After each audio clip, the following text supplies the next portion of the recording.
great finally to catch up with Alan's group on the whole set of things. There is something different about 2014. Things that we've been working on for many of us for 30 years are coming together in a unique way. And I'm going to lay out what I think that's happening, why it's happening, and what it looks like, and what we can do about it, and how we can take advantage of it. The best way of starting is to say things are in flux. And you can say, well, that's sort of throwing people off kilter. But we think of it as an advantage in two ways. One, if they're really in flux, you can do a lot of things without people necessarily approving it. So you can actually have leeway to do something. And the second good thing is, when things are in flux, people can't monitor you very well. So you have additional freedom. So this is moving into this territory. And I'll show you the ideas in a few minutes and how to access them, but I want to set the stage in terms of who we are and what we're doing, because there are three parts to it. The first overall thing to say is there are three things that characterize everything we do. Three dimensions, I will say. One of them is it is all about doing. Everything I'm going to talk to you is this is what is being done. This is action. This is all. This is not distant research. This is not planning and then doing. It's real-time action. So the doing dimension is absolutely central, obviously, to getting things done, but also to knowing what you're doing. So that's one thing. Secondly, we work in large swaths of the system, whole system change, we call it. This means that the minimum size, usually for us, is the state or the province or the country. Or it could be a school district, but it's multiples of that. So the systemness dimension and the doing dimension go together. And the third thing that's part of it is that everything is focusing on instructional or pedagogical change that's leading to measurable outcomes that raise the bar and close the gap on deep learning outcomes. So all three of those have to be met in this criteria that I'm going to, and I'm going to mention three parts of it in terms of the work. So everything we know, and this is why it's also got huge potential, is coming from you. It's coming from the field. So on the first group I want to mention, which is mainly, we're based in Toronto, we work on whole system change, capacity building, whatever words you want to use. And we have done this in Ontario for the last 11 years. Not so much we invented or created these things in Ontario, but we had the chance, because of a favorable government, to work with the whole system. 72 districts, 5,000 schools, 4,000 elementary, about 1,000 secondary, zeroing in on building a partnership vertically and horizontally with the sector and causing good change to happen. So just to take one figure, high school graduation has gone from 68% to 83% across the 900 plus schools in that, earlier in that period, but still going. So that we sort of we used ideas from around the world, but we had the chance, the living laboratory at home. The way I would now want to say, okay, what do you do? Ontario was favorable conditions, a government who were using what we would call the right drivers, but what happens if you don't have such a government? Where do you do? And what we do, and I'm going to mention about 6 places that, so you know that there's a concrete reference here. We are, if you think of it this way, top-down change we know doesn't work because people don't like to be told what to do and they haven't got the capacity even if you do. Bottom-up change, strangely enough, doesn't work either. The notion that site-based management or let 1,000 flowers bloom, well, it turns out 1,000 flowers don't bloom when you let them bloom. And if you're into gardening, they're not perennial. They come and they go. So there's no glue there. There's no system coherence. So what do you do in our strategy these days? We call it leadership from the middle. And the middle, depending on the kind of organization you have in your country, the middle is the districts. And I don't mean single districts, I mean combinations of districts. So that this is districts learning laterally from each other, not only in networks, but in collaboratives. Collaboratives have more purpose than just exchange, to actually do the work and assess it. So we are sponsoring and developing, reacting to, and causing a lot of leadership development from the middle. This means when you do it from the middle, that the glue for the system starts to come across because of the middle, and they become better partners, I'm going to say upward and downwards. When you increase the capacity of the middle, they become better partners to the state. better proactive partners. They become better partners to the schools, of course. So this leadership from the middle, we're doing it in Ontario. Now that we have a lot of capacity, there's more and more creativity across the school districts. We're doing it in Alberta. California, we're massively involved in California. Really big changes going on there. Huge complexity, 1,009 districts, over 7 million students, so huge, but lots of people are working this. I'll be glad to talk to you about any of this. This is all stuff on the ground. Tasmania, Queensland, and more recently New Zealand. New Zealand, I'll just use that as a good just final example of this first group. New Zealand has 2,500 schools. In 1989, they passed a big policy, breakthrough policy, called Leadership from New Schools for the Future. And these learning schools, tomorrow's schools they were called, is that they had then overnight no school districts. Every school of the 2,500 was on its own with its own small board to hire principals and teachers. So they decentralized maximum, if you like.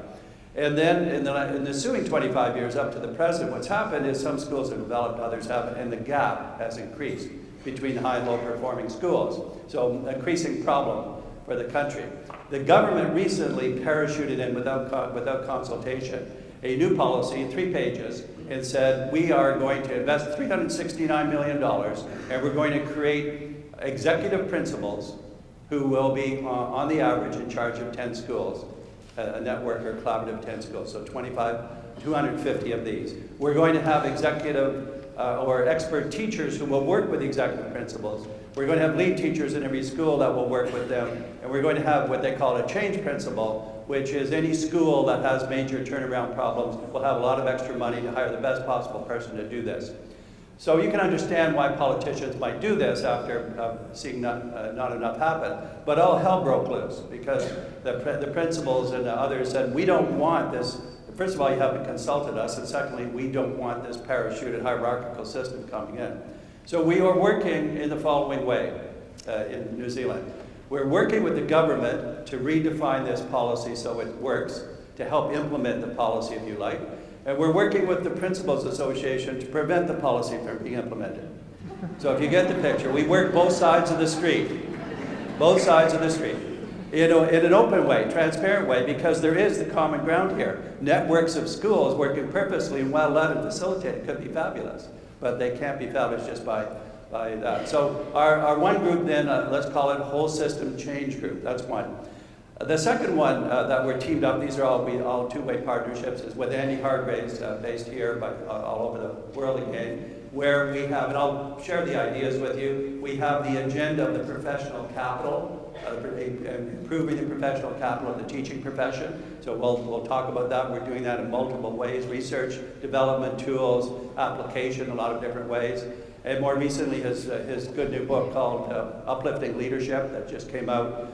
We're incorporating that. So we have a two-way learning relationship with Andy and his team. And then the third group, which is very exciting because of its scope and its resonance with your agenda, we call it New Pedagogies for Deep Learning, NPDL. You can Google it. So NPDL, New Pedagogies for Deep Learning, is a partnership between ourselves in Toronto and a group in Seattle called Collaborative Impact. And this is the essence of it. And I'll give you the ideas that feed into it, why we're doing this in the course of the next 45 minutes. But the essence of it is this. We have recruited, we're at the tail end of doing this, recruiting 10 clusters of 100 schools on the average from 10 different countries, so 1,000 schools. And the agenda is to zero in on new pedagogies, just give you the broad definition. New pedagogies are new learning relationships and partnerships between and among students and teachers and the family. So that three-part. So that's the new pedagogies. Linked into deep learning outcomes, which we're operationally measuring. We'll call them the 6 C's. You'll see most of them aren't familiar with you, but we're actually doing it. Accelerated by digital. So new pedagogies, deep learning outcomes, accelerated by digital on a very big scale with these 1,000. The countries, Uruguay is in it, US is in it with one cluster. We're about to move to actually a second and a third. Canada, of course, Australia, Netherlands. Finland has joined. Finland, a high performer, but not much. They're kind of stuck now, not much on digital. So this is really the kind of synergy and integration that Alan referred to as we talked about this. So that's why I'm excited, not just because of what we're doing, but it's fueled by this huge practical relationship we have with teachers, with students, with communities, with districts, even with policymakers as we go through this. So that's, what are the ideas that fed into this? First of all, the ideas came from practice.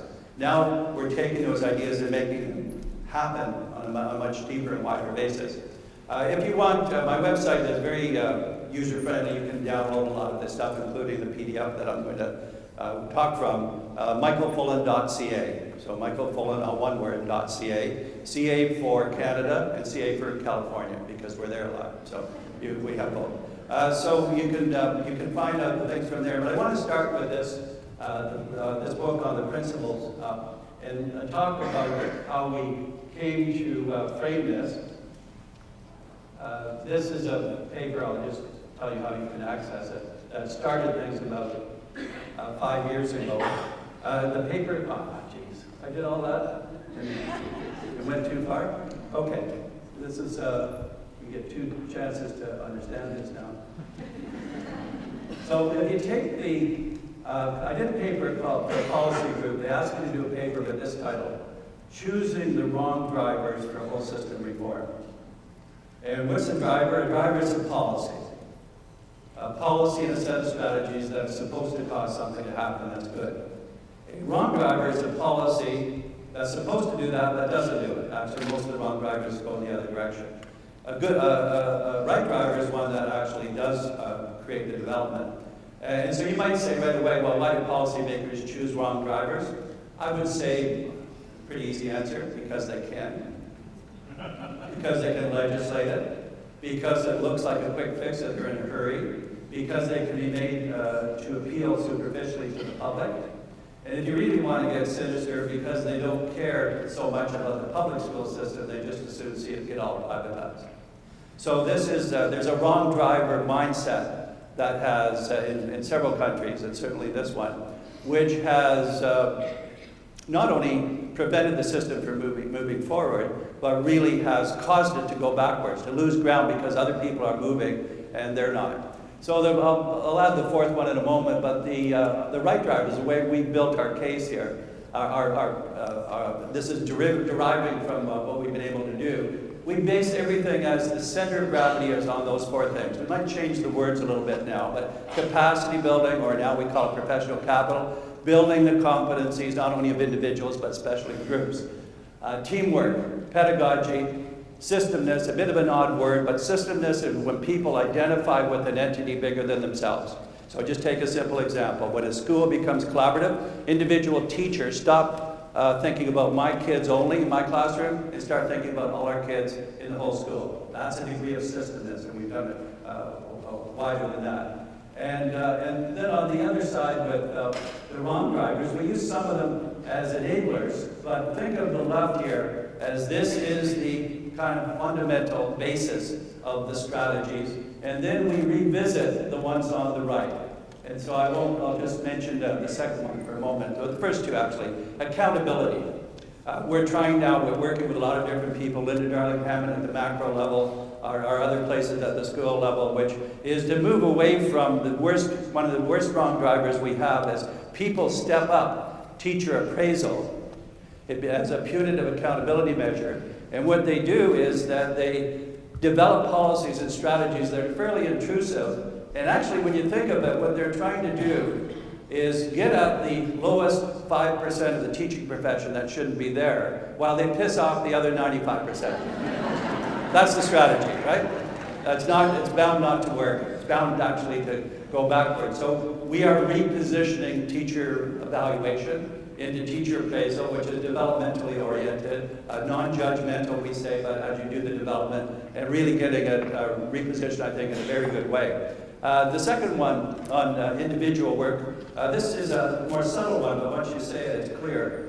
Almost all the strategies, when you look at the policies, tend to be based on human capital.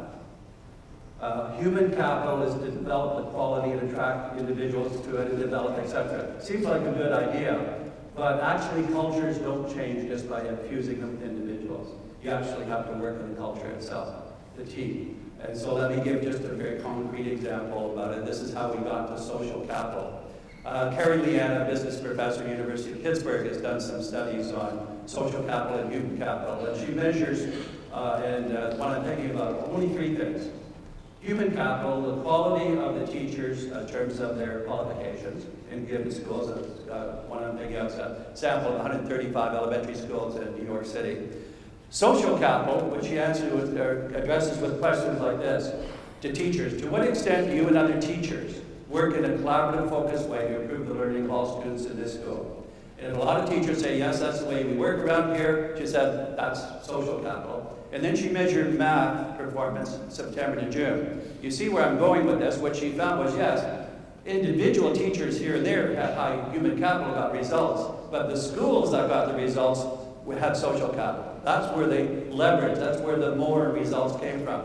She also found that schools, that individual teachers with lower human capital, who happened to be working in a school with higher social capital, also did better on the average in math. It makes sense, right? Because they're the collaborative work, they work together. We're talking in all of this, incidentally, not about global concepts or general concepts, let's have PLCs. We're talking about precise actions having to do with pedagogy, having to do with how people relate. The precision, the specificity, the detail, the causal attempt to make something happen is all built into that. So that's how we started, and we've been, at the macro level, attacking this level, and at the micro level and macro level, building the right-hand side. So that's how we got to this.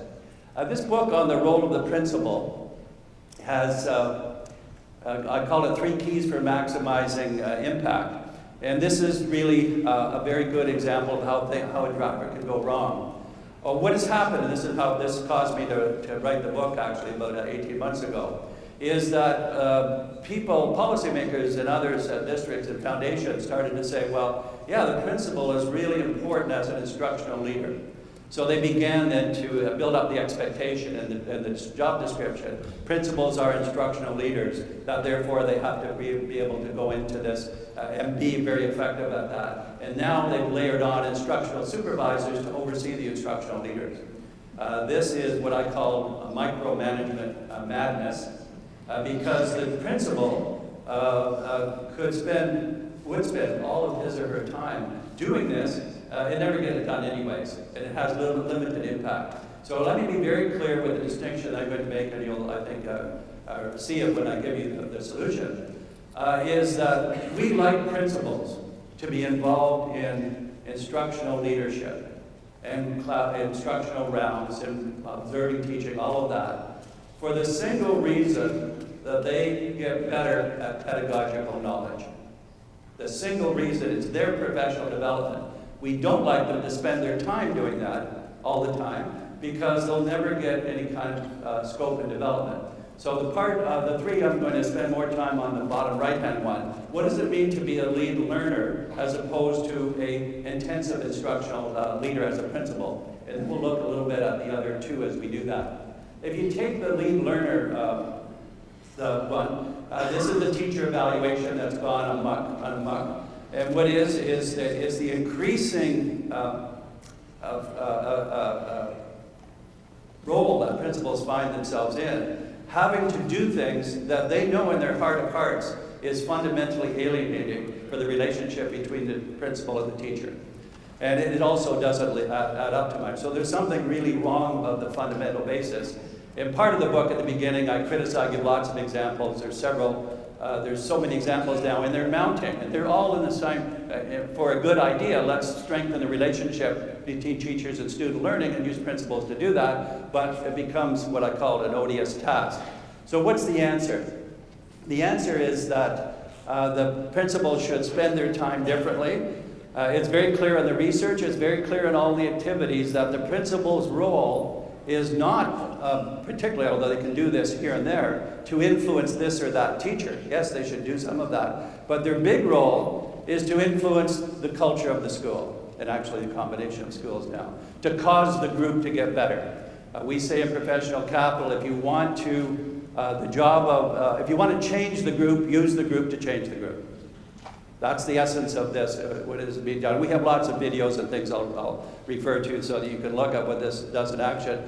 The research also, incidentally, is very clear. Vivian Robinson, separately from Ken Leithwood, two of our colleagues that have studied this, the meta-studies on the role of the principal. This single finding, there's about 5 things that principals do that make a difference school-wide. The single finding that's twice as powerful in effect size as the other 4, if I think of the 5, is this. The degree to which the principal participates as a learner with teachers in moving the school forward. That single phrase, participates as a learner, is the actual key. Doesn't run the meetings, may chair this or that meeting, but actually is in there as a learner. This means that the principal, for example, who gets resources, works on the vision, enables teachers to meet together, but does not himself or herself participate, the school will not move forward. It's that blunt in terms of doing that. The principal who acts that way and doesn't participate as a learner, and does that the first 5 years of their career. In year 5, they don't know much more than they knew in year 1. 5 times nothing is nothing. So the principal as learner is very clear, and it's very specific. And we, as I mentioned, we have a lot of videos. You could go to the website, michaelfullan.ca, and we got recently about 8 videos of what this looks like, 10-minute clips of schools and systems that we work with. So this is an important part of it. In the principals that are doing this, then it's very precise work. It focuses on the capitals that I want to reinforce in doing this, and it really enables you. And I'll show you a short clip, maybe 3 or 4 minutes, before we leave this, and then in the follow-up session, some of you can delve into it. So repositioning the principal as a lead learner within the school is a very fundamental part of this. The second part that we come to that reinforces this is the book that Andy and I did on professional capital, and we ended up defining it as three components. The human capital, the social capital, and the decisional capital. So let's visit those. The treatment of the teaching profession that I like the best is Jal Mehta, who is at Harvard and did this study of the teaching profession, the evolution in the last 40 years, really, and how it's continued to deteriorate as a profession. And I love his conclusion because it's so right on in terms of our work and our findings. Here's his conclusion. Policymakers are doing at the back end with accountability what they should have done at the front end with capacity building. In other words, had they invested in capacity building, they would not have to use such punitive accountability these days. So this is the right analysis. And on the human capital side, and Andy's group and ours have just recently developed an index to measure the 3 dimensions of capital. We'll make it available free of charge in about 6 months after we finish the pilot testing. But the human capital, not to be forgotten about, is it's really the human resources, the personnel dimension. Of course you want to hire good people. Of course you want to cultivate talent. But that tends to be where people start and stop. And I think it's because a lot of the policies are influenced by economics. Human capital is a good economic term. But we said this will never add up. That if you really want it to add up, you have to move to the Carey-Liana work, which is about social capital. In social capital, I've already said, it's quality of the group. How good is the group in doing this? It's the relationships, the purposeful skills, and so forth. And so that's very important. But when we've got to that point, we said, well, is that enough? Human plus social capital is going to work. And then we got worried because we said, what if you develop social capital, and it turns out that the teachers are not necessarily really advanced in terms of their knowledge? What they will be doing in social capital then is trading each other's ineffective practices without knowing it. So that's not good enough. We said, let's be more rigorous on this. And this took us to decisional capital. And decisional capital is really about the quality of the decisions that the group makes, and especially these days around data, the use of data, all the assessment stuff integrated with pedagogy instruction, and the other things that we're moving to in the other projects. So this is a very good framework about how to put this together and to make sure, and I'm only talking at the school level now, we're actually doing this district-wide and statewide, and the work we're doing with Linda Darling-Hammond on the new accountability framework takes this into account as part of the macro picture, which is the policy framework, and plays itself out at the decision-making level at the district and school level. This is the essence of the solution, this ability to, for the principal in this case, to be a lead learner that doesn't lead all instruction, that really does work effectively, and builds this. When we talk about briefly about the system player, this is a very important role as they play across schools within the district, laterally as well as vertically between the district. So let's take this a step further. Here's just some random observations that all align with this. We put them in a sticky way, I'm going to say. Talented schools will improve a weak teacher. Pretty obvious when you think about it. Talented teachers will leave a weak school. They don't want to stay around if their colleagues and the leadership isn't very good. They'll leave a weak district. Here's one I like, and these are all, we observe them and then we put them in our own language that are, I guess I'll say, stickier, briefer. Good collaboration reduces bad variation. What is bad variation? Ineffective teaching. And so if you look at the research, the PISA stuff from OECD, they said that variance in the quality of teaching within a school, and variance is often greater than variance between schools, but there's variance in both cases. So it's the variance in the quality of teaching that's the problem. It's pretty obvious when you put this together that a collaborative school that's well-focused reduces ineffective teaching because it gravitates towards the focus and consistency of better teaching. So bad variation is ineffective teaching. Good variation, incidentally, is purposeful innovation. So I'm not trying to make it just cookie jar stuff, but it's pretty obvious that if you have a wide range of teaching going on, and you put it to, and you actually focus it, and the range of teaching practices, many of which are ineffective, fall by the wayside. Teaching practices which are effective get retained and spread. So this is really coming together. And the last one, just because we see the power of the group now, is the strength and quality and sustainability of any organization, whether they're talking about a school or a district, or in the case of Ontario, the whole province, is a function of its, the quality of its lateral relationships. The more the peers are strong in the purposeful lateral relationships within the school, across districts, the more powerful the organization and its work. So what I'd like you to do, I'm just going to show you a little clip here. I'll just ask you to turn to the person beside you and pick A or B, and one of you focus on the principal and the other focus on the teachers. Just do that for a second. Be an A or a B, person beside you.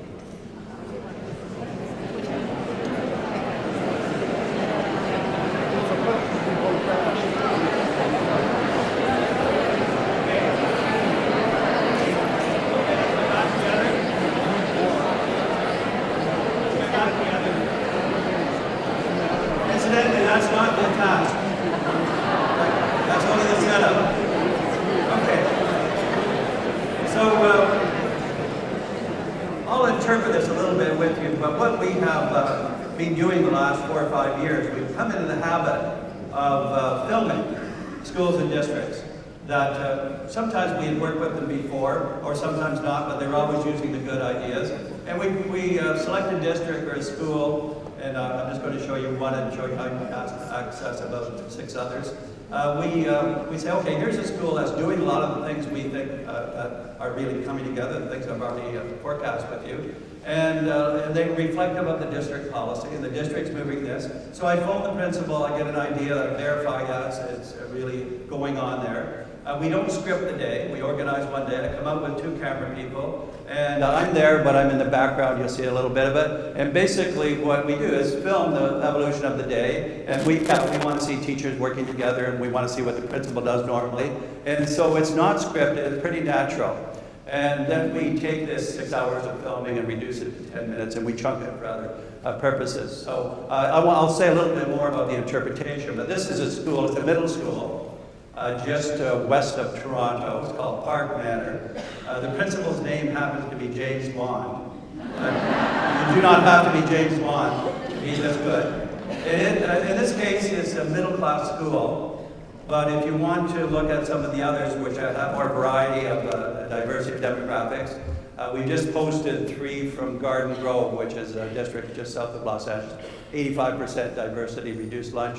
And we did a K-3 school, a high school, and the district culture, so 3 10-minute clips. You can see it in that case. So here I'd just like you to get a notion.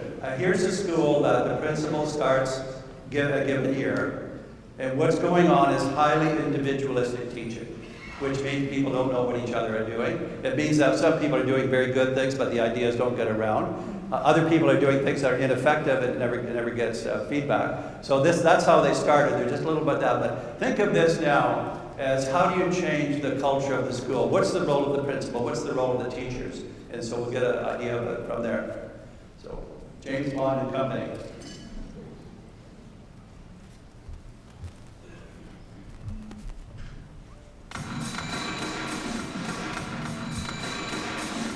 There is an element of explicitness that we've never really seen before. Teachers are more excited, students are more excited. I see my role as being a student as well. Do you ever have to help the teacher with technology? Yeah. We have to get to every student, every teacher, every classroom. Yeah. If we aren't doing that, then we really aren't meeting the goal of this board. Rather than, this is my agenda as an educator, this is now our agenda. And that's grounding everything that we're doing.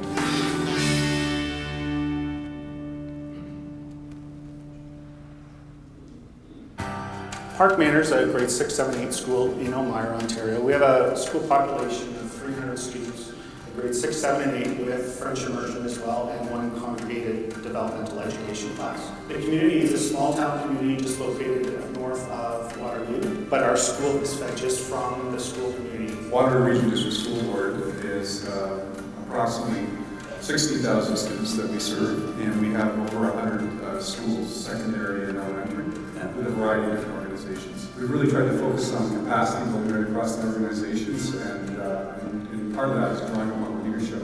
And we're learning together. So when I started in September 2009, the trouble with year 1 is that as a staff all over the map is our understanding of some of these high-yield schools, like graduate release, differentiated instruction. So whenever we did staff development, how do I meet everyone's needs and the staff? Yeah. So there was trying to build everyone's capacity, but then also how to have them be comfortable with sharing and learning from each other. We had an old computer lab and basically just 2 old data projectors. So we had focused a lot on building the pedagogy. And then, as you can see, started to purchase technology for the teachers, the smart boards, the document cameras, the data projectors. I think the main strategy is first that I'm learning with my teachers. That was the biggest thing, is to be with them, but also modeling with them, getting them comfortable with not knowing the answer in front of them. This idea of it's okay to try something new and that I don't have to know everything right away. Being able to go through that experience has made me be able to understand that, hey, this is exactly what the students are feeling in the class. So what we've done as a staff, and we've gone through an exercise of kind of plotting where you are, and then seeing what's a small step that I could take. And then, okay, after that wasn't so bad. So now let's try another step. Having staff that are supportive, that are willing to share ideas has been a huge help in terms of learning. It's been wonderful to have the devices in the classroom, because if you don't have it readily accessible, if you don't have your hands on it, then you just don't get the opportunity to play, to try, to be creative. And you really just have to be willing to try and know that sometimes you're going to fail, and that's okay. You learn from those mistakes, and other times it's going to be really successful and it's going to go well. We're going to focus on our writing for today. So each one of you is going to be posting a journal for today. By the end of that year, every classroom now had a document camera and a data projector. Plus, we had a number of smart boards in classrooms. But also still began acquiring more technology as we were learning about our students, building our capacity. We were able to develop our initial version of our accelerated learning framework. And we instituted our BYOD policy. That was really year 1.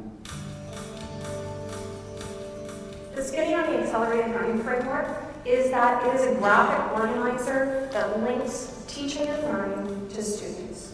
Students will need to develop 21st century skills. Creating, communicating, collaborating, critical thinking, and citizenship need to be embedded into what we do every day. Reaching out a little bit further is the exemplary pedagogy that teachers use. Reaching out a little bit further, we then look into the rich learning tasks that teachers develop for their students.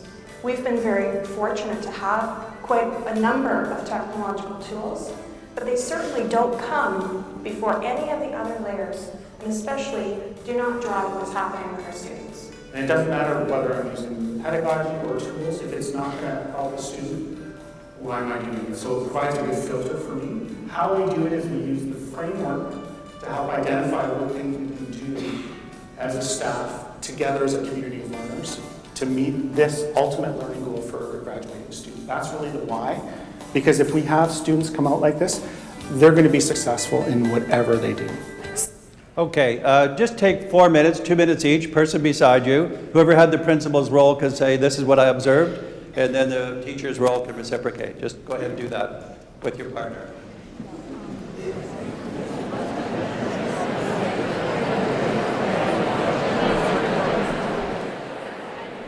Let's just draw a few conclusions. If we were in a workshop, I'd ask you to draw the conclusions, but I'm just going to shortcut it and tell you what you should have seen. Right? So you see the role of the principal. I'm going to call it directional vision. So he's got an idea where the direction is. But instead of then being trying to lead it in a kind of detailed way to implement it, he creates an environment where he can interact with teachers as a learner. He's a learner, they're a learner. He creates an environment where they can learn from each other. They create a norm where the students and the teachers are learners. If you want to cause a cultural change, change 101, reduce the fear. What do they do? Non-judgmentalism is what we call it. It turns out that purposeful non-judgmentalism is way more effective in accountability than hierarchical accountability, because people are influencing each other in a more natural, interactive way. So you see that in action. Second, very clearly, they said pedagogy is the foundation, digital is the accelerator. We know that. We've developed a framework here, and we are pretty clear about what has the priority here. We don't use digital things for the sake of it. We are not attracted to the latest thing unless we know that we are able to formulate it in terms of its impact. Third, it's fairly precise. That is the precision, and you don't see enough of that, but you can look at the second half, I'll refer to it. The precision of what they do is really the specificity of the nature of the teaching, the specificity of the assessment. In part 2, and you can just go to my website and see it, it's about 5 minutes, that part 2, they talk about their decisional capital. They don't use that word, but they use stickies. And every student, it's a school of about 300 children and students, every student is represented by a sticky in a confidential staff room. The sticky is, here's the picture of the student, here's how they're doing in math and literacy, and who knows them, how are they doing in terms of social development. And so that's captured. And when they meet in there, when they do case management stuff, 3 teachers sit down, grade 6, they say, they take X student and they have a protocol for doing this, and they say, how is this student doing, what's working, what's not working. They're constantly processing the deliberations about each and every student. It would be impossible for a student to be missed in that equation. It's that precise. And the precision also is around the solutions. And so when you do that, time after time, you actually learn a lot. You become more expert and you become faster at it. You be able to make decisions. So there's incredible developmental expertise going on in a rapid period of time that occurs to this. And they get results. You'll hear James talk in the second part. We have in Ontario, the independent agency is called EQAO, Education Quality and Accountability Office, and they do assessments on literacy and on math. And the literacy is quite a high standard, and he talks in there about the percentage of students who, in grade 6, who met the standard for writing, which is a very high standard, and it went from 42% to 83% in 3 or 4 years in the school. The acceleration of change is, which is another change phenomenon. We used to say change takes 5, 10, 50 years. Now we say, and we've actually seen it in several of the films, you can go from a blah situation to a dynamic one in 24 months. It's fast if you have these powerful abilities that we're talking about to develop it. So very important combinations of things to be done. And you can, as I said, look at the second clip and see what it looks like, and as well as the other 5 or 6 we have, some from this country and some from others from Ontario. So this is coming alive. The other thing I would say in conclusion, think about it this way. One of the most telling indicators of success that I have is when people in the situation can talk and walk. Think of that phrase, talk the walk. We usually say people should walk the talk. That's true. But a more powerful thing is when they can talk the walk. What does that mean? It means they can explain themselves. What does it mean in this case? Instead of the traditional way, which a researcher goes in, me, and then I write a case study or do it, and then I'm telling you what I saw. Now they're telling you what they're doing.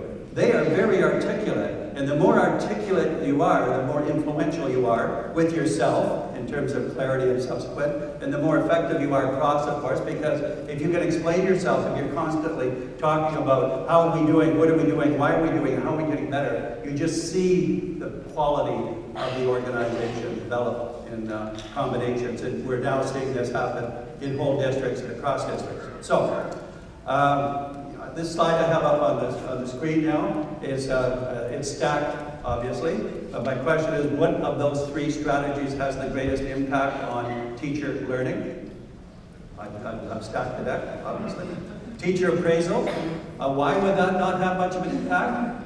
Partly because it's fundamentally wrong. But even if it got a little bit better, teacher appraisal can never add up on a big scale because it's not intensive enough. It can never be intensive enough. Too many individuals. And so we're not against it totally, but I am against it thinking of it as a front-end solution because it will never, ever happen just on the map of it. It can't be done on any scale. It's not intensive enough. Professional development looks like it should work, but the history of professional development, if you look at the research, is not all that impressive. And I'll tell you the reason in a moment, but one of the articles that I really liked a lot, once you see the title, you can't wait to read it. Peter Cole, in Melbourne, Australia, wrote an article 5 or 6 years ago. Here's the title of it. Professional Development, a great way to avoid change. And you look at the article and say, how could that be true? And then he said, well, people go to conferences like this one. They go to workshops, they take master's and doctoral programs, but not enough happens in between workshops.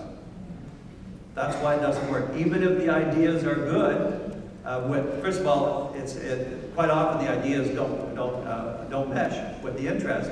But even if the ideas do, the research shows this.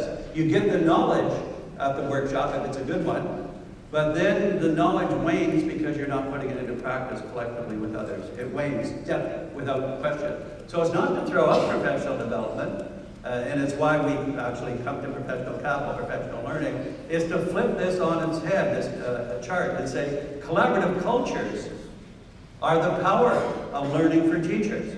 In the Toyota studies, they had a finding which said the reason that Toyota culture is so effective on a continuous improvement basis is that there is a shared depth of understanding among employees about the nature of the work. Just take that phrase, shared depth of understanding. If you can't get shared depth from a workshop, you can't get shared depth from professional development, or from teacher appraisal, you only can get shared plus depth if you're doing it day after day. And that's how Park Manor did it, and that makes sense once you expose it this way. And this is the leverage. This is where we'll get most of the things. So, I'm not going to say very much about the principle as system player, but I do want to give you the definition. System player it's our practical label, is when you're in a role, let's take the school principal, let's say any of you in the room, that you are aware that you're part of your role, part of your job description is to contribute to the bigger picture. If I'm a principal in a district with 20 schools or 200 schools, part of my role is to make the district better through my peers and sometimes through better partnerships with the center. So it's doing that. I benefit from the bigger picture because it gets better. And so you can just take an obvious finding. You can become a highly collaborative school despite the district you're in. But you can't stay a highly collaborative school despite your district. The district will do things that will help or erode that relationship. So this is, to me, it's selfish systemness.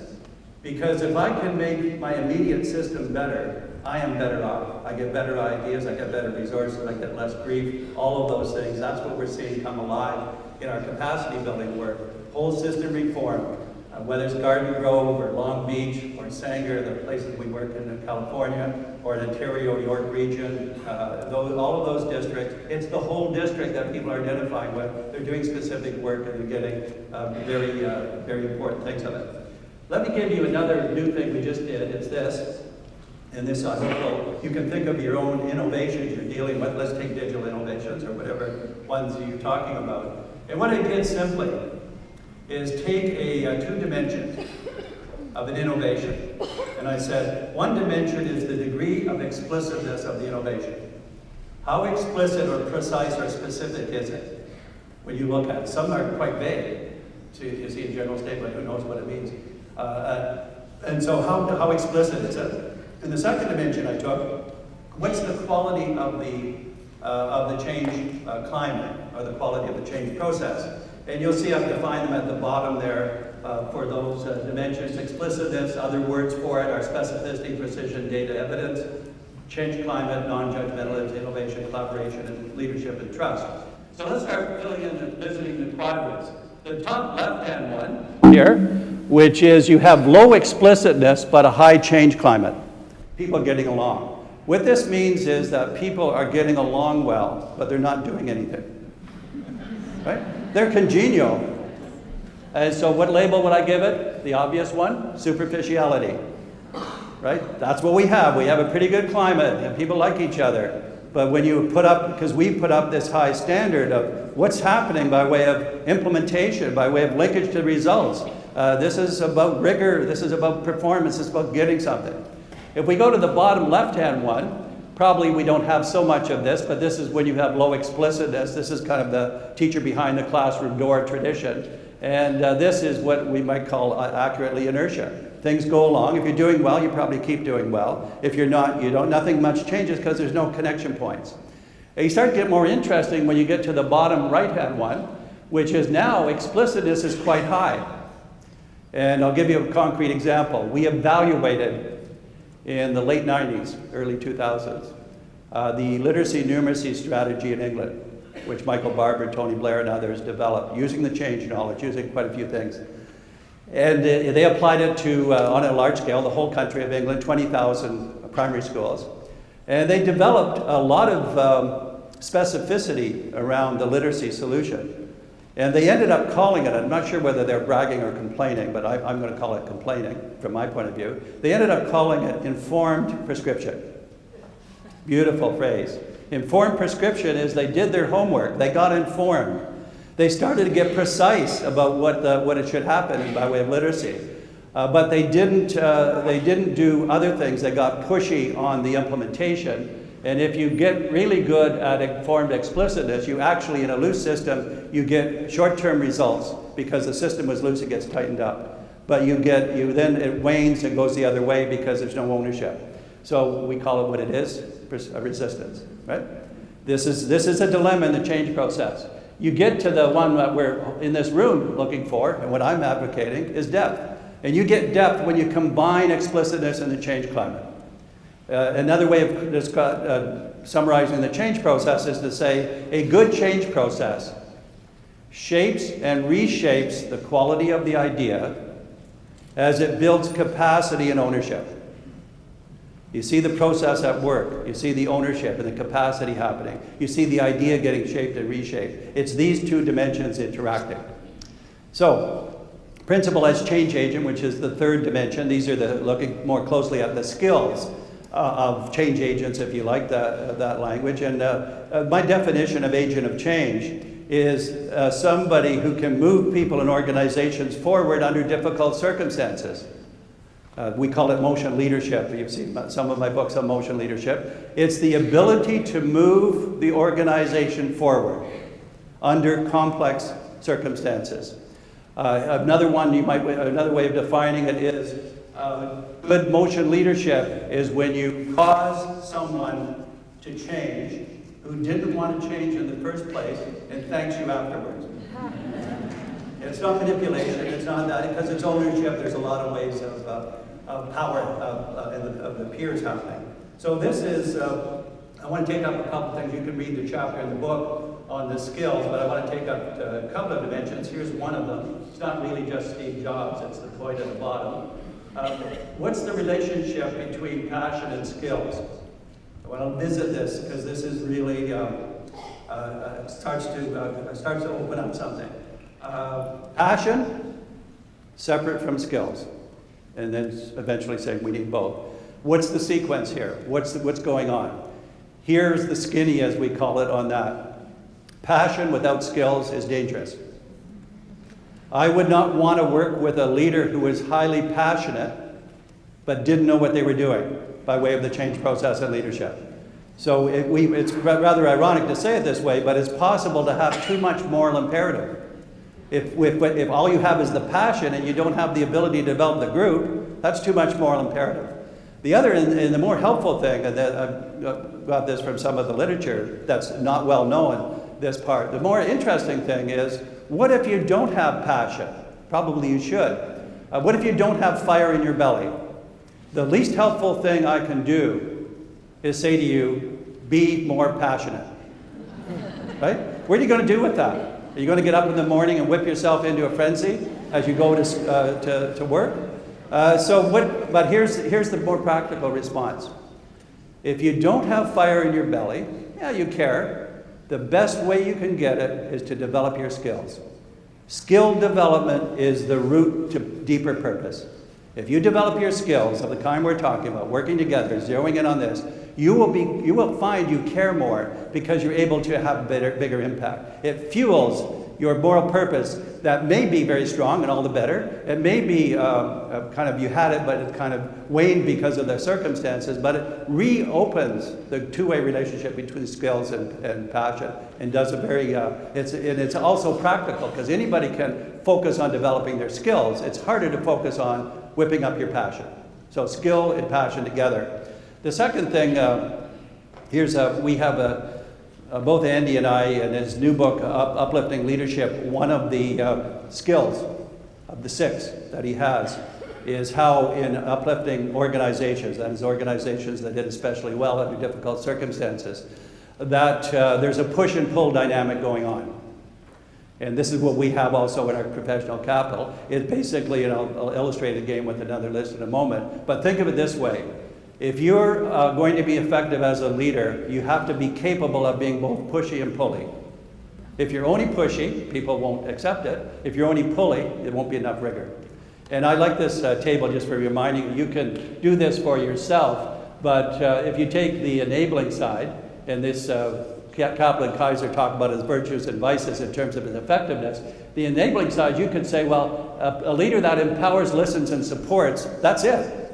That's all we need. And then you look more closely and say, empower, listen, support. What if they listen, but they never make a decision? They dither. They're always building consensus. They're never doing anything. What if they support all the time, but they're too nice? There's not kind of that appraisal and development that will happen. So that on the power side, over-controlling, yeah, we know what those vices are. But there's certain virtue to taking charge. What if there's something urgent to be done? And so the point about this is, if you take the middle 6 virtues, the virtues 2 columns, you need to be able to be pushy and pulley. And we talk about this a lot more in the work in order to get something done. You could also do it this way. If you're a principal and you're pushy, you could hire an assistant principal that's pulley, right? But don't push them around. That would defeat the purpose. So each of us can work on the advice is this: work on your weaker part and appreciate your positive part.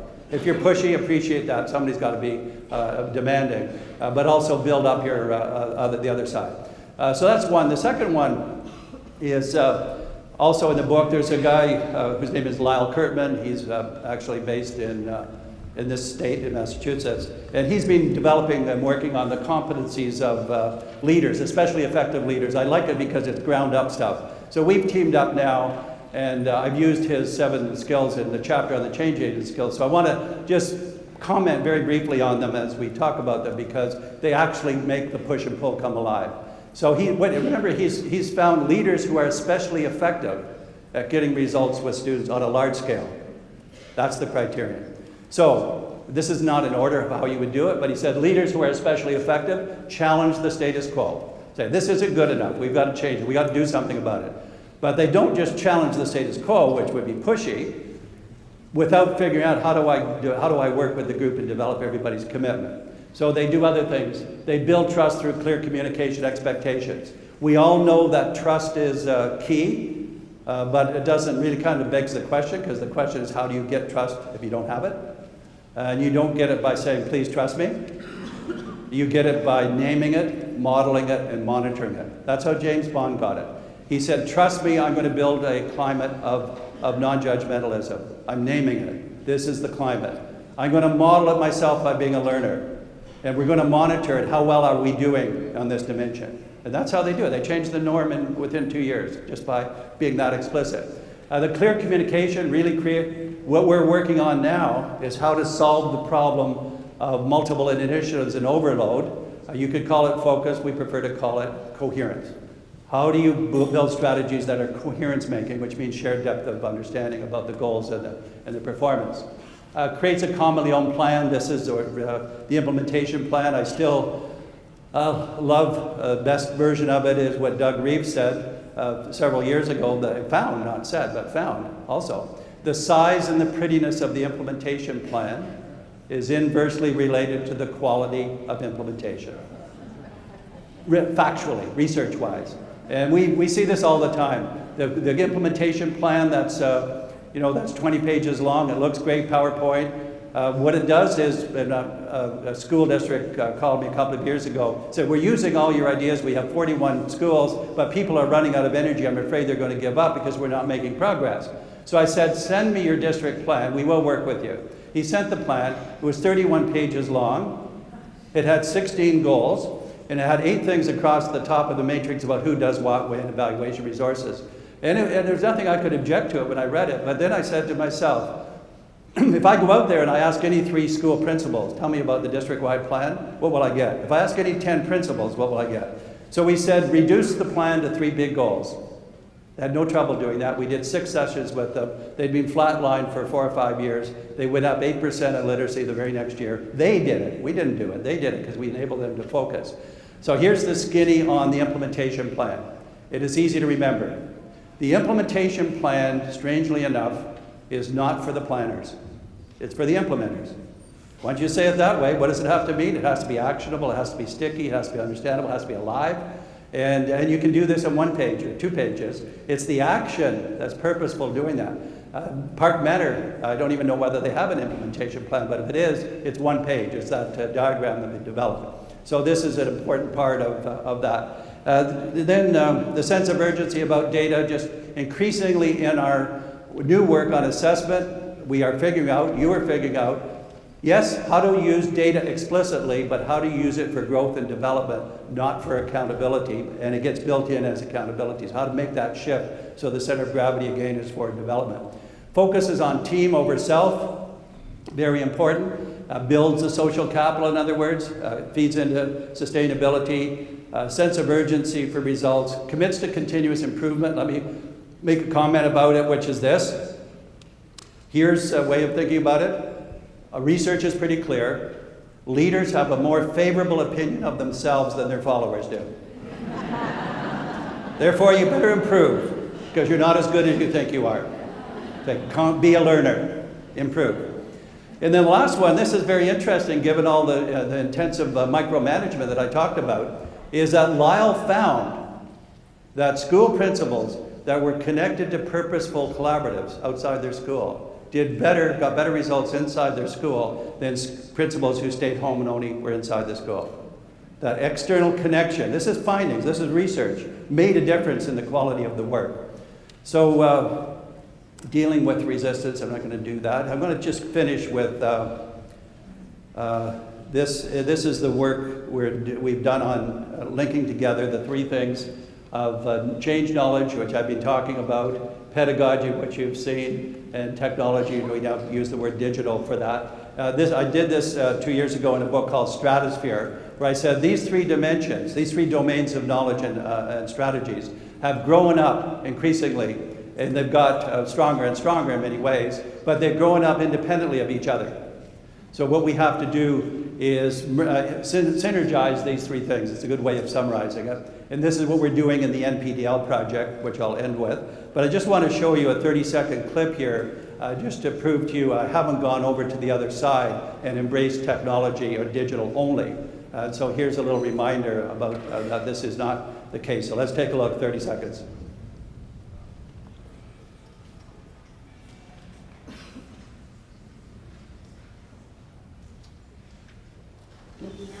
Emma.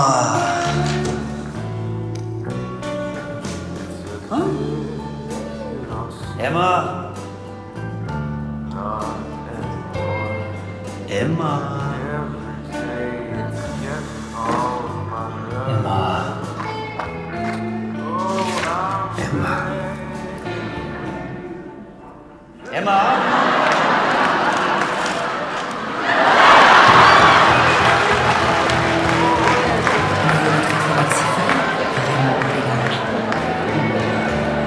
So, I hope you picked up the second lesson. The first lesson, obvious, digital can't do everything, although I'm sure there'll be an app for it sometime, but we won't go there. But the second lesson is judgmentalism is not a motivator. It actually does motivate you to get revenge, but it's not the kind of motivation you want. So this is why we have now moved into pulling these three things together. I call it the unplanned digital innovation, or the unplanned digital revolution, because some of it's planned, but mostly technology has a life of its own, and we like that. We like the messiness of it because it means the leader has to be, and the teachers together have to be coherence makers, as we saw in the James Bond thing. So what's happening, and this is why I think 2014 is different and better, is that the push and pull factors are conspiring in a good way that the status quo is impossible to maintain. The push factors are the fact that school is increasingly boring for students, and it turns out alienating for teachers. In fact, one of the principals in our filming said, well, it was boring for teachers as well, but they didn't know it until they saw the alternative. And the pull factors, I think, are the combination of the ever-learning world of digital and the new pedagogies. So this is what we are working on.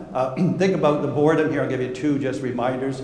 We know this, but it's graphically dramatic when we see it. The first one you saw was Lee Jenkins' work, where he's asked teachers, different grade levels, how engaged are your students? And you saw that graph that was very high at kindergarten, grade 1 level, and it goes down to 37% grade 9.